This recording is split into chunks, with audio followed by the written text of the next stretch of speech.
Hi guys. അപ്പോൾ ബാലി പോകുന്നവർക്കും ബാലി പോകാൻ plan ചെയ്യുന്നവർക്കുള്ള ഒരു ഷോർട്ട് വീഡിയോ ആണിത്. ഇതിൽ ഞാൻ 10 കാറ്റഗറീസിലായിട്ട് എന്തൊക്കെയാണ് നിങ്ങൾക്ക് പോകുന്നതിന് മുമ്പുള്ള ഒരു തയ്യാറെടുപ്പുകളും പിന്നെ ഒരു ഫൈനൽ ചെക്ക് ലിസ്റ്റ് ഞാൻ ഇത് പറഞ്ഞതാണ്. അപ്പോൾ ടൈം വേസ്റ്റ് ഇല്ലാതെ നമുക്ക് നേരെ വീഡിയോയിലേക്ക് കിടക്കാം. അപ്പോൾ ഫസ്റ്റ് കാറ്റഗറി എന്ന് പറയുന്നത് ഫ്ലൈറ്റ് ബുക്കിങ്സ്. ഞാൻ പോണതിന് ഒരു 3 months മുമ്പായിട്ട് ഫ്ലൈറ്റ്സ് ബുക്ക് ചെയ്തിരുന്നു, റൗണ്ട് ട്രിപ്പ് ബുക്ക് ചെയ്തു. ഞാൻ യൂസ് ചെയ്ത സൈറ്റ് വെച്ചാൽ മേക്ക് മൈ ട്രിപ്പായിരുന്നു. And I had chosen Singapore Airlines. ഞാൻ പോകാൻ അതായിരുന്നു യൂസ് ചെയ്തത്. അപ്പോൾ നല്ല കംഫർട്ടബിൾ ജേർണി ആയിരുന്നു. അപ്പോൾ നിങ്ങൾ ബുക്ക് ചെയ്യുമ്പോൾ എപ്പോഴും ഒന്നും ഓർക്കുക, കണക്റ്റഡ് ഫ്ലൈറ്റ്സ് ആണെങ്കിൽ, അതായത് നിങ്ങൾ സിംഗപ്പൂർ വഴി ഇറങ്ങി പോവുകയാണെങ്കിൽ അല്ലെങ്കിൽ മലേഷ്യ വഴി ബാലി പോവുകയാണെങ്കിൽ എപ്പോഴും ഒരേ PNR ബുക്ക് ചെയ്യുക. ഇല്ലെങ്കിൽ ആ ഇറങ്ങുന്ന സ്ഥലത്തെ വിസ കൂടി നിങ്ങൾ എടുക്കേണ്ടി വരും. അപ്പോൾ ആ എക്സ്പെൻസ് ഉണ്ടാവും. അപ്പോൾ അത് മുമ്പേ എടുത്ത് വെച്ചില്ലെങ്കിൽ പിന്നെ അവിടെ നിന്ന് കുറേ ടെൻഷനൊക്കെ ആവും. അപ്പോൾ അതൊക്കെ ഒഴിവാക്കുക. ബുക്ക് ചെയ്യുമ്പോൾ എപ്പോഴും ഒരേ PNR ബുക്ക് ചെയ്യുക, കണക്റ്റഡ് ഫ്ലൈറ്റ്സ് ആണെങ്കിൽ. അപ്പോൾ സിംഗപ്പൂർ വഴിയാണ് പോകണമെങ്കിൽ ആക്ച്വലി നല്ല കുറേ ഫോട്ടോസൊക്കെ എടുക്കാൻ പറ്റിയ സ്ഥലങ്ങളുണ്ടാകും. ചങ്കി എയർപോർട്ട് എന്ന് പറയുന്നത് സിംഗപ്പൂർ എയർപോർട്ടിൽ. പിന്നെ അവിടെ നിങ്ങൾക്ക് ഫുഡ് കഴിക്കാനാണെങ്കിൽ 7-Eleven എന്ന് പറഞ്ഞാൽ ഭയങ്കര അഫോർഡബിൾ ആയിട്ടുള്ള ഷോപ്പ് കുറേ ബ്രാഞ്ചസ് ഉണ്ട് ആ എയർപോർട്ടിൽ. 7-Eleven എന്ന് പറയുന്നത് അത് എനിക്ക് യൂസ് ചെയ്യില്ല. അപ്പോൾ പിന്നെ ബുക്ക് ചെയ്യുമ്പോൾ എപ്പോഴും ഒരു ട്രാവൽ ഇൻഷുറൻസ് കൂടി ആഡ് ചെയ്യാനായിരിക്കും ഞാൻ സജസ്റ്റ് ചെയ്യണം. അപ്പോൾ അതൊരു 2 പേർക്ക് അറൗണ്ട് 1800 വരുള്ളൂ നമ്മുടെ ഇന്ത്യൻ റുപ്പീസ് നോക്കിയാൽ.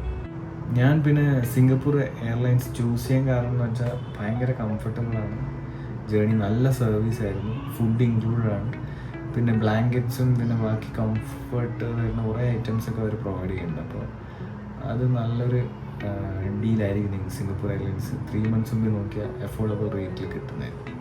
എനിക്ക് ആക്ച്വലി ബാംഗ്ലൂരിൽ നിന്ന് ഞാൻ ബുക്ക് ചെയ്തത്, ബാംഗ്ലൂർ ടു ബാലി വയ സിംഗപ്പൂർ. അപ്പോൾ എനിക്ക് ആക്ച്വലി പെർ പേഴ്സൺ അറൗണ്ട് 18,000 വന്നു. Second category stay. അപ്പോൾ സ്റ്റേ ഞാൻ ആക്ച്വലി ഒരു 2 months, ഒരു 1.5 months മുമ്പേ ഞാൻ ബുക്ക് ചെയ്തിരുന്നു. അപ്പോൾ ബുക്ക് ചെയ്യാൻ യൂസ് ചെയ്ത സൈറ്റ് ഒന്ന് അഗോഡ പിന്നെ booking.com, ഇത് രണ്ടും വെച്ചിട്ടാണ് ഞാൻ ബുക്ക് ചെയ്തത്. അപ്പോൾ അതിൽ ഭയങ്കര ചീപ്പായിട്ട് നല്ല സ്റ്റേ കിട്ടുന്ന സ്ഥലമാണ് ബാലി. അപ്പോൾ അത് നിങ്ങൾ ആക്ച്വലി ഒരു 6,000-7,000 റുപ്പീസൊക്കെ കൊടുത്ത് അടിപൊളിയായിട്ട് ഒരു പ്രൈവറ്റ് വില്ല വിത്ത് പ്രൈവറ്റ് പൂൾ, അങ്ങനെയൊക്കെ നല്ല ഓപ്ഷൻസ് അവൈലബിൾ ആണ് ബാലി.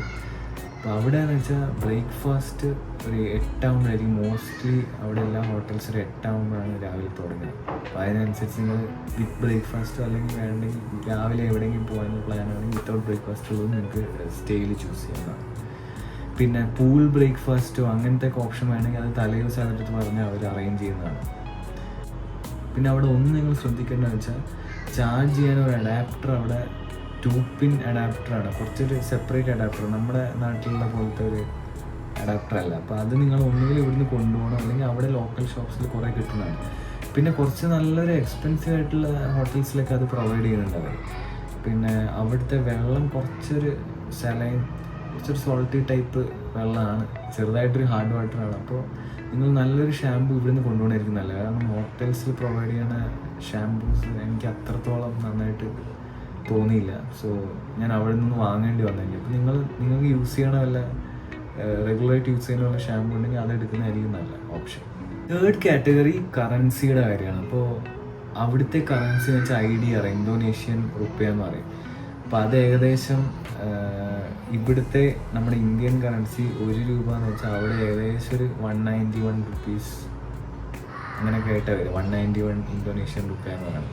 പോണതിന് മുമ്പ് എൻ്റെ ഒരു സജഷൻ എന്ന് വെച്ചാൽ നിങ്ങൾ നാട്ടിൽ നിന്ന് തന്നെ കുറച്ച് പൈസ നിങ്ങളുടെ ഒരു എക്സ്പെൻസസ് എങ്ങനെയായിരിക്കും അനുസരിച്ച് ഒരു പ്ലാൻ അനുസരിച്ച് കുറച്ച് പൈസ നിങ്ങൾ US ഡോളേഴ്സിലാക്കിയിട്ട് കൊണ്ടുപോകുക അങ്ങോട്ടേക്ക്. അവിടെ നിന്നിട്ട് ഡോളറിനെ അവിടുത്തെ ഇന്തോനേഷ്യൻ റുപ്പിയായിട്ട് കൺവേർട്ട് ചെയ്യുക. അത് കാരണം ബെറ്റർ എക്സ്ചേഞ്ച് റേറ്റ്സ് കിട്ടും. പിന്നെ ഒരു സെക്കൻഡ് പോയിന്റ് എന്ന് വെച്ചാൽ ഇന്ത്യൻ കറൻസി അവിടെ അധികം വൈഡ്ലി ആക്സെപ്റ്റഡ് അല്ല. അവിടെ കറൻസി എക്സ്ചേഞ്ചിൻ്റെ അവിടെ പോയാലും ആ ഇന്ത്യൻ കറൻസി അവർ അധികം എടുക്കാറില്ല. അപ്പോൾ ബെസ്റ്റ് ഓപ്ഷൻ എന്ന് വെച്ചാൽ ഇവിടുന്ന് US ഡോളേഴ്സ് കുറച്ച് കൊണ്ടുപോകുക ആക്കിയിട്ട് അവിടെ നിന്ന് അത് എക്സ്ചേഞ്ച് ചെയ്യുക. അവിടെ നല്ല എക്സ്ചേഞ്ച് റേറ്റ്സ് കിട്ടാറുണ്ട്. പിന്നെ അവിടെ നിങ്ങൾ എക്സ്ചേഞ്ച് ചെയ്ത് കിട്ടുമ്പോൾ കുറേ അവിടെ ലാക്സിലാണ് എല്ലാം, അതായത് 1 lakh 2 lakh അങ്ങനെയൊക്കെ നോട്ട്സ് വരിക കറൻസി. അപ്പോൾ നിങ്ങൾ ചിലവ് ചെയ്യുമ്പോൾ ഒരു ബെസ്റ്റ് ഓപ്ഷൻ എന്ന് വെച്ചാൽ ഏകദേശം ഒരു 200 കൊണ്ട് ഡിവൈഡ് ചെയ്താൽ മതി ആക്ച്വലി നമ്മുടെ ഇന്ത്യൻ ഇതിലേക്ക് വരാൻ. അതായത് ഒരു 1 lakh അവിടെ 1 lakh ഇന്തോനേഷ്യൻ റുപ്യ എന്ന് പറഞ്ഞാൽ ഇവിടെ അത് ബൈ 200 ചെയ്താണ്. ഇപ്പോൾ ഏകദേശം ഒരു 500 രൂപ അത്ര വരുള്ളൂ 1 lakh എന്ന് പറയുന്നത്. ഐഫോൺ യൂസേഴ്സ് ആണെങ്കിൽ കാൽക്കുലേറ്ററിൽ തന്നെ കൺവേർട്ട് ഓപ്ഷനൊക്കെ ഉണ്ട്. ആക്ച്വലി ആൻഡ്രോയിഡിലും ഉണ്ടത്. അപ്പോൾ അതിൽ തന്നെ കറൻസി കൺവേർഷനൊക്കെ ഉണ്ട്. അങ്ങനെ നോക്കാം. ഞാൻ ജസ്റ്റ് ഒരു ഓപ്ഷൻ പറഞ്ഞു, പെട്ടെന്ന് മനക്കണക്ക് വെച്ചിട്ടൊരു ബൈ 200 ചെയ്താൽ മതി. ജസ്റ്റ് ഇപ്പം തന്നെ ഏകദേശം ഒരു ഐഡിയ കിട്ടും നമ്മൾ എത്ര ചിലവാക്കണം. 4ാമത്തെ കാറ്റഗറി എന്ന് വെച്ചാൽ ട്രാൻസാക്ഷൻസ്. അപ്പോൾ നിങ്ങൾ വിചാരിക്കും എങ്ങനെ ട്രാൻസാക്ഷൻ ചെയ്യാം, മൊത്തം നോട്ട്സ് ആയിട്ട് കൊണ്ടുപോകണം അല്ല കാർഡ് യൂസ് ചെയ്യണം. അപ്പോൾ ഞാൻ സജസ്റ്റ് ചെയ്യുന്നത് വെച്ചാൽ ഞാൻ നേരത്തെ പറഞ്ഞ പോലെ കുറച്ച് എമൗണ്ട് നിങ്ങൾ ഡോളേഴ്സായി കൊണ്ടുപോയിട്ട് അവിടുന്ന് കൺവേർട്ട് ചെയ്യുക. പിന്നെ നിങ്ങൾക്കൊരു 0 forex മാർക്കറ്റ് കാർഡ്സ്, അങ്ങനത്തെ ക്രെഡിറ്റ് കാർഡ്സോ അല്ലെങ്കിൽ അങ്ങനത്തെ വല്ല ഡെബിറ്റ് കാർഡ്സ് ഉണ്ടെങ്കിൽ അത് ബെസ്റ്റ് ഓപ്ഷനാണ്. മോസ്റ്റ് ഓഫ് ദ പ്ലേസസ് അത് ആക്സെപ്റ്റ് ചെയ്യുന്നതാണ്. ഇപ്പോൾ ഞാൻ ആക്ച്വലി അതിനടുത്ത് ഫെഡറൽ ബാങ്കിൻ്റെ സ്കേപ്പിയ എന്ന് പറഞ്ഞ ട്രാവൽ ക്രെഡിറ്റ് കാർഡ് ആയിരുന്നു. അപ്പോൾ അത് ഭയങ്കര യൂസ്ഫുൾ ആയിരുന്നു. എനിക്ക് അവിടുന്ന് ഒരു മാർക്കപ്പ് ചാർജസ് ഉണ്ടായിരുന്നില്ല. അപ്പോൾ ഞാൻ പരമാവധി കാർഡാണ് യൂസ് ചെയ്ത് പോകുന്നിടത്തൊക്കെ. പിന്നെ ചില സ്ഥലത്ത് അവർ ഫോർ എക്സാമ്പിൾ ചെറിയ മാർട്ടിലൊക്കെ അവർ 1 lakhൻ്റെ മുകളിൽ, അത് 1 lakh ഐഡിയ, അതായത് ഇന്ത്യൻ റുപ്യ 500ൻ്റെ മുകളിൽ സ്പെൻഡ് ചെയ്താൽ മാത്രമേ കാർഡ് ആക്സെപ്റ്റ് ചെയ്യുള്ളൂ. അങ്ങനത്തെ ചില ഓപ്ഷനൊക്കെ ഉണ്ട്. പിന്നെ ചില സ്ഥലത്ത് കാർഡ് യൂസ് ചെയ്യുമ്പോൾ അവർ 3% എക്സ്ട്രാ ചാർജ് ചെയ്യും. അങ്ങനത്തെ ചിലതുണ്ട്. അപ്പോൾ അത് നോക്കിയിട്ട് യൂസ് ചെയ്താൽ മതി. അതാണ് ഞാൻ പറഞ്ഞത്. ആ കാർഡ് ഉണ്ടെങ്കിൽ മോസ്റ്റ് ഓഫ് ദ റെസ്റ്റോറൻറ്റ്സ് അല്ലെങ്കിൽ നിങ്ങൾ പോണ മെയിൻ സ്ഥലങ്ങളിലൊക്കെ കാർഡ് ആക്സെപ്റ്റബിളാണ്. പിന്നെ ഈ ഞാൻ പറഞ്ഞ പോലെ ടൂറിസ്റ്റ് സ്ഥലങ്ങളും അങ്ങനത്തെ സ്ഥലങ്ങളിലാണ് കുറച്ച് ക്യാഷിൻ്റെ ആവശ്യം, ഈ പാർക്കിംഗ് ഫീസ് അതിനൊക്കെ കൊടുക്കാൻ. അപ്പോൾ അത് നിങ്ങൾ അങ്ങനെ ഒന്ന് നോക്കി വെച്ചാൽ. 5th കാറ്റഗറി എന്ന് പറഞ്ഞാൽ ട്രാൻസ്പോർട്ടേഷൻ. അവിടെ എത്തിയിട്ട് എങ്ങനെയാണ് നിങ്ങളുടെ യാത്ര എങ്ങനെ ചെയ്യാന്നുള്ള കാര്യം. അപ്പോൾ ഞാൻ സജസ്റ്റ് ചെയ്യണത് അവിടെ എത്തിക്കഴിഞ്ഞിട്ടുള്ള എയർപോർട്ടിൽ നിന്ന് നിങ്ങൾ ഫസ്റ്റ് ഹോട്ടലിലേക്ക് പോകുന്നത് ബെസ്റ്റ് ഓപ്ഷൻ. നിങ്ങൾ അഗോഡയിൽ തന്നെ എയർപോർട്ട് ഹോട്ടൽ ഓപ്ഷൻ ഉണ്ട്. അവർ കാറുമായിട്ട് വരും, നമ്മളൊരു പ്ലക്കടൊക്കെ പിടിച്ച് നമ്മുടെ പേരൊക്കെ എഴുതി നമ്മളെ കൊണ്ടുപോയിക്കോളാം അവർ. അപ്പോൾ നമുക്ക് അങ്ങനത്തെ ടെൻഷനില്ല അവിടെ നിന്ന് എങ്ങനെ എന്താ ചെയ്യുക. ഫസ്റ്റ് അവിടെ എത്തിയ പാടുള്ളൊരു, അപ്പോൾ നമ്മൾ നേരെ നമ്മൾ താമസിക്കുന്ന ഹോട്ടലിൽ എത്തും. അവിടെ നിന്ന് പിന്നെ കാര്യങ്ങളൊക്കെ പ്ലാൻ ചെയ്യും. അപ്പോൾ ഫസ്റ്റ് എൻ്റെ ഒരു സജഷൻ അതാണ്. അപ്പോൾ എയർപോർട്ടിൽ നിന്ന് ഡയറക്റ്റ് ഹോട്ടലിലേക്ക് അവർ ക്യാബ് ബുക്ക് ചെയ്യാൻ പറ്റും. അത് അഗോഡയിൽ ഇഷ്ടംപോലെ ഓപ്ഷൻസ് ഉണ്ട്. ചെറിയ വിലയുള്ളൂ, 400-500 രൂപ അങ്ങനെ ആ റേഞ്ചിൽ കിട്ടുന്നതായിരിക്കും. അവർ ഭയങ്കര നല്ല ആൾക്കാരാണ് ആ കാര്യത്തിൽ. അവർ നല്ല ബാഗെല്ലാം എടുത്ത് ഒന്നും പറയില്ല, ഭയങ്കര ബഹുമാനം ഇതൊക്കെയാണ് അവിടെ പോയാൽ. നല്ല സ്നേഹമുള്ള ആൾക്കാരാണ് ബാലിയിലത്തെ. പിന്നെ ഹോട്ടലിൽ എത്തിക്കഴിഞ്ഞാൽ നിങ്ങൾക്ക് പിന്നെ അടുത്ത് ബാക്കി സ്ഥലങ്ങൾ ട്രാവൽ ചെയ്യാനായിട്ട് ഏറ്റവും ബെസ്റ്റ് ഓപ്ഷൻ കാറൊന്നും എടുക്കരുത് എന്നാണ് ഞാൻ സജസ്റ്റ് ചെയ്യുന്നത്. ഒരിക്കലും കാർ എടുക്കരുത്, കാരണം ഭയങ്കര ട്രാഫിക്കാണ്. എസ്പെഷ്യലി ഉബൂദ് ഏരിയയിലും പിന്നെ സെമന്യാക്ക് അല്ലെങ്കിൽ കുട്ട അവിടെയൊക്കെ ഭയങ്കര ട്രാഫിക്കാണ്. അപ്പോൾ ഏറ്റവും ബെസ്റ്റ് ഓപ്ഷൻ സ്കൂട്ടി എടുക്കുക.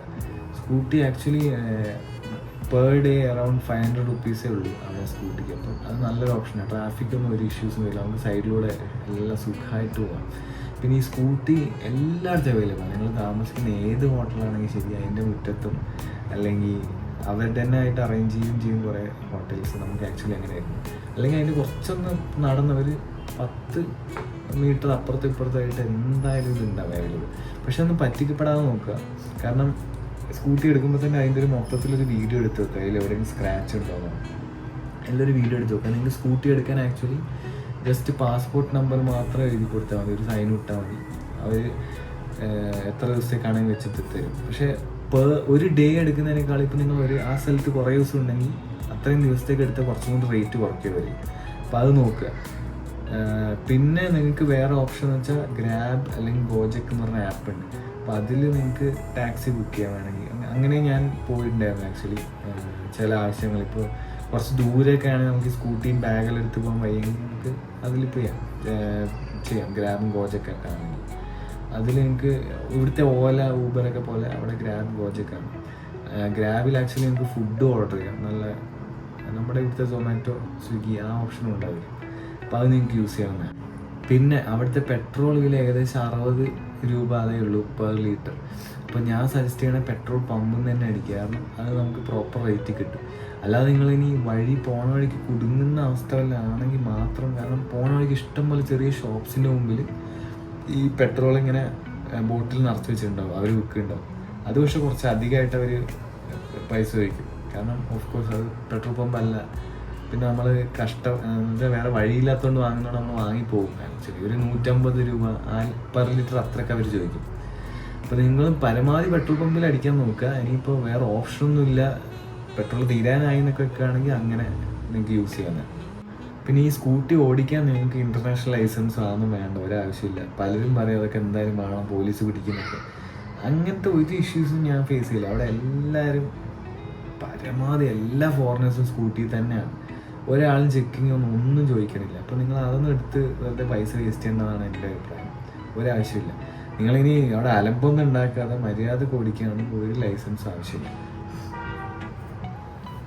പിന്നെ സ്കൂട്ടി എടുക്കുമ്പോൾ കുറച്ച് വലിയ സ്കൂട്ടീസ് അവിടെ കിട്ടും, കുറച്ച് പവർഫുൾ ആയിട്ടുള്ള. അതാണ് ഭയങ്കര കംഫർട്ടബിൾ. കാരണം ഞാൻ ആദ്യത്തെ ഒരു ദിവസം ഒരു ചെറിയ സ്കൂട്ടി എടുത്തിരുന്നു. അപ്പോൾ അത് ഭയങ്കര കുറച്ച് യാത്ര കഴിയുമ്പോൾ കുറച്ചൊരു അൺകംഫർട്ടബിൾ ഫീൽ വരുന്നുണ്ട്. ഒരു നടുവേക്ക് ചെറിയ വേദനയും ബാക്കും.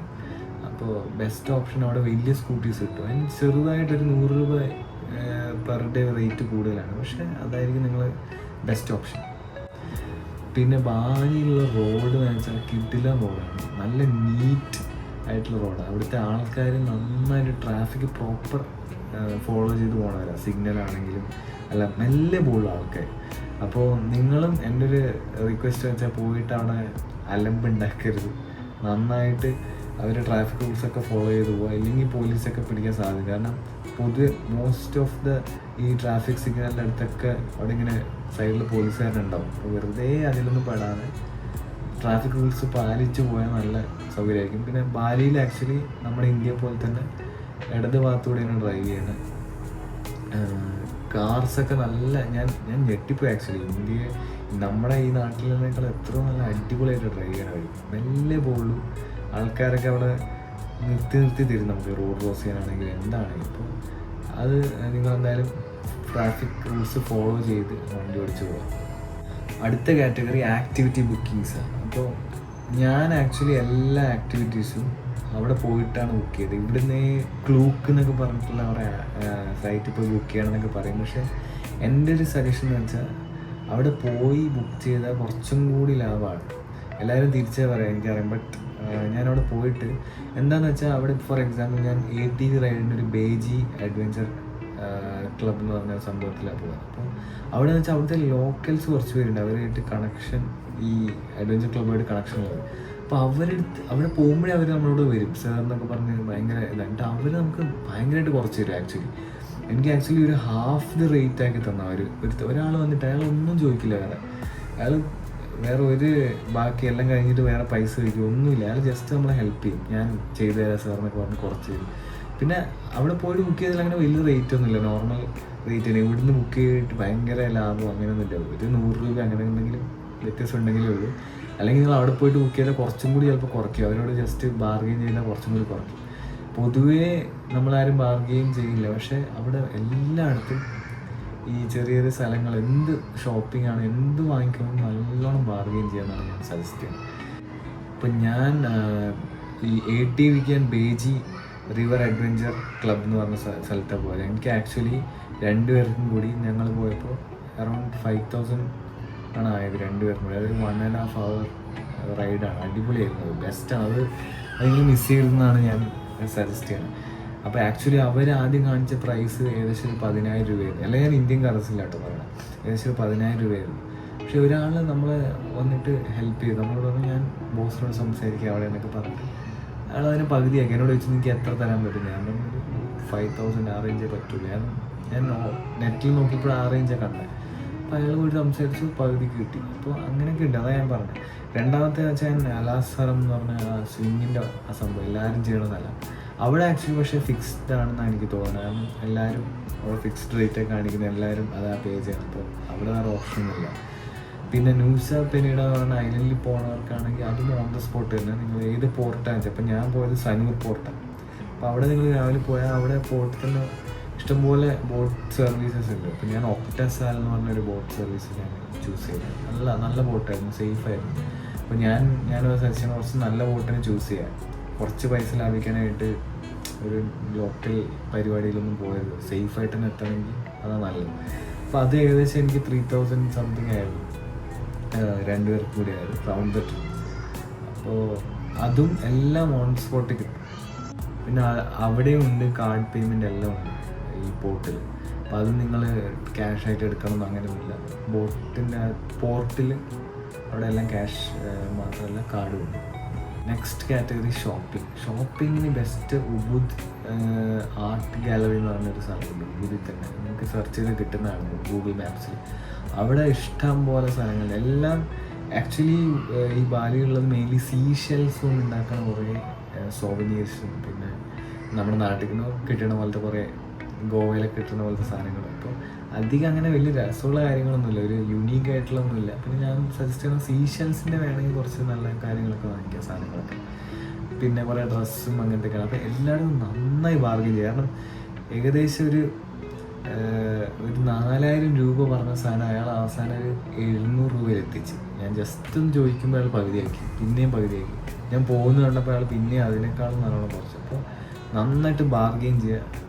അവിടെ എന്ത് വാങ്ങുകയാണെങ്കിൽ ഷോപ്പിംഗ് അത് നല്ലതായിട്ട് അവർ കുറയ്ക്കും. കുറച്ചും കൂടി പറഞ്ഞു കഴിഞ്ഞാൽ നന്നായിട്ട് കുറയ്ക്കുക. പിന്നെ നിങ്ങൾക്ക് നോർമൽ ഡേ ടു ഡേ കാര്യങ്ങൾ എന്തെങ്കിലും സാധനങ്ങൾ വാങ്ങുക അങ്ങനത്തെ എല്ലാം വേണമെങ്കിൽ അവിടെ ആൽഫ മാർട്ട് അല്ലെങ്കിൽ ഇൻഡോ മാർട്ട് എന്ന് പറഞ്ഞിട്ട് കുറേ മാർട്ട്സ് ഉണ്ട്. അതൊക്കെ നല്ല ചീപ്പായിട്ട് ഇടുന്നത് നോർമൽ നമ്മുടെ നാട്ടിലെ ചെറിയ മാർട്ട്സൊക്കെ പോലെ. അത് നല്ലൊരു ഓപ്ഷനാണ്. ഇപ്പോൾ 8th കാറ്റഗറി പറഞ്ഞാൽ കോസ്റ്റ്യൂം നിങ്ങൾ പരമാവധി ലൈറ്റ് വെയിറ്റ് ആയിട്ടുള്ള അല്ലെങ്കിൽ കുറച്ച് ലൈറ്റ് കളേഴ്സ് ആയിട്ടുള്ള ഡ്രസ്സസ് കൊണ്ടുപോകണമായിരിക്കും നല്ലത്, കോട്ടൺ ഡ്രസ്സസ്. കാരണം നമ്മൾ സ്കൂട്ടി യാത്ര ചെയ്യുമ്പോഴും നല്ല വെയിലാണ്, നല്ലോണം സൺസ്ക്രീനൊക്കെ ഇട്ട് ഈ ഡാർക്ക് കളേഴ്സ് നല്ല ചൂടായിരിക്കും, ഭയങ്കര ക്ഷീണമായിരിക്കും. അപ്പം ഞാൻ സജസ്റ്റ് ചെയ്യുന്ന ലൈറ്റ് ആയിട്ടുള്ള ഡ്രസ്സസ്, ലൈറ്റ് വെയിറ്റ് സാധനങ്ങൾ ഇട്ടിട്ട് പോയാൽ നല്ല സൗകര്യമായിരിക്കും. പിന്നെ ഈ ഫ്ലൈറ്റിൽ ഇപ്പോൾ നമ്മൾ പോകുമ്പോൾ കുറച്ച് ലേ ഓവേഴ്സ് ഉണ്ടെങ്കിൽ, ഇപ്പോൾ സിംഗപ്പൂർ വഴിയാണ് പോകണമെങ്കിൽ ഒരു ചെറിയൊരു ജാക്കറ്റ് എടുത്ത് തന്നേക്കുന്നത്. കാരണം നമ്മളവിടെ നല്ല തണുപ്പ് എയർപോർട്ടിൽ, സിംഗപ്പൂർ എയർപോർട്ടിൽ. അപ്പോൾ നമ്മുടെ ഈ ജാക്കറ്റൊന്നും ഉണ്ടായിരുന്നില്ല. അപ്പോൾ നല്ല സീനായിരുന്നു, വേറെ വഴി ഉണ്ടായിരുന്നു. അപ്പം ഞാൻ സജസ്റ്റ് ചെയ്യണം ഒരു ചെറിയ ജാക്കറ്റ് എടുത്താൽ നല്ലതായിരിക്കും, നല്ല ഒരു ഓപ്ഷനായിരിക്കും. പിന്നെ അതുമാത്രമല്ല ബാലിയിൽ ചില ടെമ്പിൾസ്, ഇപ്പോൾ ഞാൻ പോയൊരു ബെസാക്കി ടെമ്പിൾ ഉണ്ട്, അടിപൊളി ടെമ്പിളാണ്. പക്ഷെ അതൊരു മലയുടെ ഒരു മല മുകളിലായിട്ട് ഭയങ്കര തണുപ്പാണ് രാത്രി തിരിച്ചു വരുമ്പോൾ. അപ്പോൾ ശരിക്കും നമ്മളൊരു ജാക്കറ്റ് ഇല്ലാത്തതിന് ഭയങ്കരമായിട്ട് കഷ്ടപ്പെടുന്നു. അപ്പോൾ അങ്ങനെ ഒരു ജാക്കറ്റോ അങ്ങനെ എടുത്താൽ നല്ലൊരു ഓപ്ഷൻ. ഇനി 9th കാറ്റഗറി എന്ന് പറഞ്ഞാൽ ഫുഡ് ഭയങ്കര ടേസ്റ്റിയാണ് ബാലിയിൽ. നമ്മൾ ആക്ച്വലി പല റെസ്റ്റോറൻറ്റ്സും ട്രൈ ചെയ്ത് എല്ലാം ഒന്നൊന്ന് മെച്ചെന്ന് പറയുന്നത് അടിപൊളി വൻ ഫുഡായിരുന്നു. അപ്പം ഞാൻ സജസ്റ്റ് ചെയ്യണത് ഈ പരമാവധി നിങ്ങൾ നല്ല റെസ്റ്റോറൻറ്റ്സിൽ പോവുക. പിന്നെ വരുൺസ് എന്ന് പറയും ഇവിടെ, ഒരു ലോക്കൽ നമ്മുടെ നാട്ടിലെ ഈ നോർമൽ കടകളിലെ ലോക്കൽ ഷോപ്സ് അങ്ങനത്തെ. അവിടുന്ന് ഫുഡ് കഴിക്കുമ്പോൾ ഭയങ്കര ചീപ്പായിരിക്കും. ബട്ട് എല്ലാവരും പറഞ്ഞു കേട്ടിട്ടുണ്ട് അവിടെ ബാലി ബെല്ലി എന്നൊക്കെ പറഞ്ഞിട്ട്, അതായത് ചെറിയ വയറിനൊക്കെ ഇഷ്യൂസ് വരാൻ സാധ്യത. അപ്പം ഞാൻ അതുകൊണ്ട് ഒന്നും ട്രൈ ചെയ്യില്ല. അപ്പോൾ എൻ്റെ ഒരു സജഷൻ എന്ന് വെച്ചാൽ നിങ്ങൾ പരമാവധി നല്ല റെസ്റ്റോറൻറ്റ്സ് കഴിക്കുക. ഫുഡ് കുറച്ച് എക്സ്പെൻസീവ് ആയിരിക്കും നല്ല റെസ്റ്റോറൻറ്റ്സിലേക്ക് പോകാം, പക്ഷെ നല്ല ഫുഡാണ് കിട്ടണത്, ബെസ്റ്റ് ഫുഡ്. പിന്നെ ഇന്ത്യൻ ഫുഡ് വേണമെന്നൊക്കെ ഉണ്ടെങ്കിൽ ഉണ്ട്, ഓപ്ഷൻസ് ഇഷ്ടംപോലെ, പക്ഷെ അത് ഭയങ്കര എക്സ്പെൻസീവ് വെച്ചാൽ ഏകദേശം ഒരാൾക്ക് കഴിക്കാൻ തന്നെ, ഒരു നേരം കഴിക്കാൻ തന്നെ ഒരു 1000 രൂപയുടെ അടുത്തോ, ഏകദേശം ഒരു 800 ആ റേഞ്ച് എന്തായാലും ഒരു നേരം കഴിക്കാം. ജസ്റ്റ് എന്തെങ്കിലും ഒരു ഡ്രിങ്ക് അല്ലെങ്കിൽ ഒരു ചപ്പാത്തി അല്ലെങ്കിൽ കറി അങ്ങനെ എടുത്താൽ തന്നെ 1000-ന് മുകളിലാണ്. അപ്പോൾ നിങ്ങൾ പരമാവധി അവിടുത്തെ ഫുഡൊക്കെ എക്സ്പ്ലോർ ചെയ്യാൻ നോക്കുക, നല്ല ടേസ്റ്റി ഫുഡാണ് അവിടുത്തെ. അതേപോലെ വെള്ളത്തിൻ്റെ കാര്യം, നിങ്ങൾ പരമാവധി ബോട്ടിൽ വാട്ടർ യൂസ് ചെയ്യുക. അവിടുത്തെ വെള്ളം ഒട്ടും വിശ്വസിക്കാൻ പറ്റില്ല എന്നാണ് എനിക്ക് മനസ്സിലാക്കാൻ പറ്റിയത്. കാരണം അത്ര നല്ല നീറ്റ് വെള്ളമല്ല. പരമാവധി ബോട്ടിൽ വാട്ടർ യൂസ് ചെയ്യുക. എന്തിനാണ് വെറുതെ പ്രശ്നങ്ങൾ ഉണ്ടാക്കുന്നത്. അപ്പോൾ 10th കാറ്റഗറിയാണ് മെഡിക്കൽസ്. അപ്പോൾ അപ്പോടെക്, കിമിയ, ഫാർമ ഷോപ്പ് പറഞ്ഞിട്ട് ഷോപ്സ് അവിടെ ഇഷ്ടംപോലെ സ്ഥലങ്ങളുണ്ട്, ബ്രാൻഡ്സ്. അത് നല്ലൊരു ഷോപ്പ്. അവിടെ നോർമൽ അഫോർഡബിൾ റേറ്റിൽ തന്നെ എല്ലാ ടാബ്ലറ്റ്സോ അല്ലെങ്കിൽ എന്തെങ്കിലും നീ ക്യാപ്സോ അങ്ങനത്തെ ആണെങ്കിൽ എല്ലാം കിട്ടും. അവിടെ അത്ര എക്സ്പെൻസീവ് ഒന്നുമില്ല. ചില ഷോപ്സൊക്കെ ഭയങ്കര പൈസ ഉണ്ട്. അപ്പോൾ ഈ ഒരു ഷോപ്പ് ഞാൻ പറഞ്ഞ് അതൊന്ന് നോട്ട് ചെയ്ത് വെച്ചോളൂ. അപ്പോൾ ഇനി ഫൈനൽ ചെക്ക് ലിസ്റ്റിലേക്ക് കിടക്കാം. നമ്മൾ ബാലിയിലേക്ക് പോകുമ്പോൾ എന്തൊക്കെ ഏറ്റവും ഇമ്പോർട്ടൻ്റ് ആയിട്ടുള്ള കാര്യങ്ങൾ എന്തൊക്കെയാണ് അത് ഞാൻ ജസ്റ്റ് ഒന്ന് നിങ്ങൾക്കൊരു റിവൈസ് ചെയ്ത് തരാം. ഫസ്റ്റ് തിങ്, നിങ്ങളുടെ ഫ്ലൈറ്റ് ടിക്കറ്റ്സ് പ്രോപ്പറായിട്ട് അതിൻ്റെ സോഫ്റ്റ് കോപ്പി കയ്യിൽ വെക്കുക. 2 പേരുടെ കയ്യിൽ, കപ്പിളായിട്ട് പോകണമെങ്കിൽ 2 പേരുടെ കയ്യിൽ വെച്ചോ. ഇൻ കേസ് എന്തെങ്കിലും ഒരാളുടെ ഫോൺ നമ്പർ ഇഷ്യൂ വന്നാൽ നല്ല ഉപയോഗമായിരിക്കും. സെക്കൻഡ് തിങ്, നിങ്ങൾ വിസ എടുക്കുക എന്നാണ് എൻ്റെ ഒരു സജഷൻ. സെക്കൻഡ് തിങ്, നിങ്ങൾ വിസ എടുക്കുക.